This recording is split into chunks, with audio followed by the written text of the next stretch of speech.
серой камере следственного изолятора города Риверстоун старик по имени Джонатан Мейсон лежал на узкой койке и молча смотрел в потолок. Завтра его должны были отправить в колонию. Он все еще надеялся на условный срок, но вмешался отец того самого парня, которому он испортил жизнь, влиятельный, седой человек с бесконечными связями.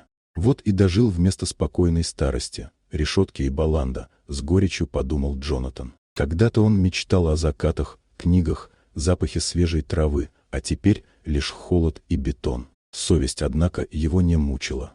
«А за что тебя, дед?» — спросил сосед по камере. «За самооборону», — ответил Джонатан. «Под моими окнами 3 пьяных парней напали на девушку. Она кричала, я вышел с ружьем, хотел напугать. Но в стволе остались патроны. Один получил пулю в ногу. Я сам отвез его в больницу. Оказалось, сын богатого отца. Вот и все правосудие.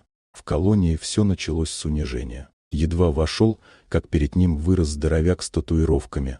Марк Вулф, по кличке Волк. «Думаешь, я не знаю, кто ты?» – процедил он. «Ты моего брата покалечил». «Значит, пусть знает, как к девушкам лезть нельзя», – спокойно ответил Джонатан. Конфликт чуть не закончился дракой, но охрана вмешалась. Ночью старик впервые за много лет заплакал от бессилия и боли. Спасти его от отчаяния смогли только письма от той самой девушки, Эммы. «Дорогой Джонатан, держитесь. Я верю вам. Я жду вас», — писала она. Эти слова стали его единственным светом в темноте. Дни шли тяжело, холод, унижение, насмешки Волка. Но Джонатан держался ради Эммы. А однажды на складе обрушилась балка. Волк оказался под ней. Не раздумывая, Джонатан бросился спасать его, сам получив травмы. Волк потом молча помог ему подняться.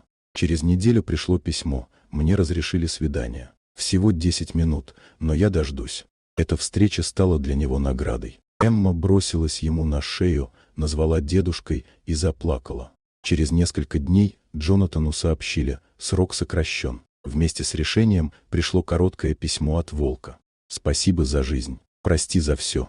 Когда за спиной Джонатана захлопнулись ворота колонии, он впервые за долгое время вдохнул по-настоящему свежий воздух. Навстречу бежала Эмма, улыбающаяся, со слезами на глазах. Он обнял ее крепко, будто боялся отпустить. Теперь он знал, жизнь может начаться даже после темноты. Главное — не потерять человечность.